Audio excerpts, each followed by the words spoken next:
talk about body language and your favorite part about it, which is the interrogations and the mental games. So what is it that leads you to be able to understand when somebody is lying? Would you say that body language is like 80% of it, or No. okay? I mean, there's people out there who have expertise in that. I don't. Okay. You know what?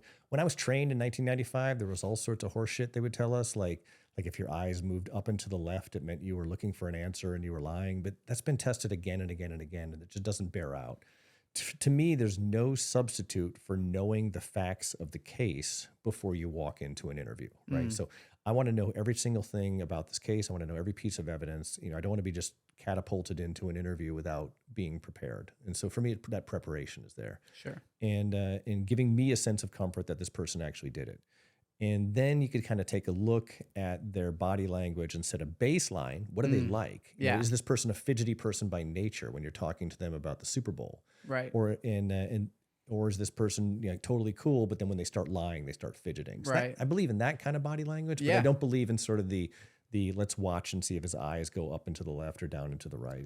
To me, that's just, there's no basis in reality for that. Of course, yeah. So this must happen in your whole life. Like, I'm sure you investigated me before coming here. I'm sure you watched my body language and looked for a baseline, because it's natural for you to do that with everybody. Is that right? Or Yeah, I mean, you seem like a cool guy. I mean, I'm not looking to get anything from you other than have Yeah. a good conversation. So I didn't really spend a whole lot of time doing a proctology exam on you. But yeah, I watched your show, got a feel for you, realized that you're a legitimate, interviewer, and you got a great style. And so that was enough to give me a sense of comfort to hop on a plane and come here to Atlanta. yeah. So I'm curious, what kind of investigating did you do into me? Because if I were you, I would, before going somewhere, I would want to know, like, who is this guy? What's their reasoning for this? I'm going to be very disappointing to you. I just literally watched your clips and got a sense of comfort that your show is good. I'm really, between you and I, Kevin, I don't really care if you're a good person or a bad person. We're going to spend 90 minutes together. Yeah. I know you're very good at spending 90 minutes with somebody and making them feel comfortable and having a really stimulating conversation.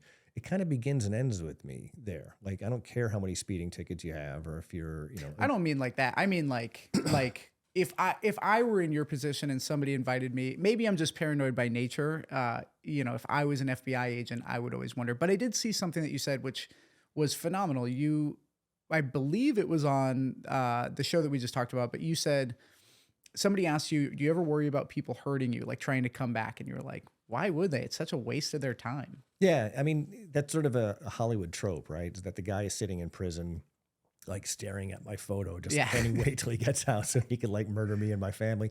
The reality of the situation is most people just want to do their time, get out, and move on with their lives. There's not a whole lot of motivation to. Yeah. But as a practical matter I never treated anyone poorly, Kevin. Yep. When I was investigating people, I treated everybody with a tremendous amount of respect. I was kind to them. I was compassionate. I did everything I could to see the world through their eyes and understand the motivations for what they were doing. And I never lied to them or about them in court. I never testified falsely against somebody. They know what they did. And the reason they tell me what they did is because I'm being kind to them. I'm being compassionate. That's how I get people to confess to me. Right. It's not because I'm screaming at them. There's no good cop, bad cop bullshit. Yeah. And so for me, it's just a matter of, and so there's no real rationale. I mean, some of the criminals that I investigated sent me Christmas cards from prison. Yep. And some of them said that I was the first person who was ever kind to them and actually truly wanted to listen and understand them. And I was doing it for my own selfish purposes to make the case, but that's just the way I behave with people. And so I haven't really given anyone a motivation to get out of prison and like cut my head off on the internet. Sure. Yeah.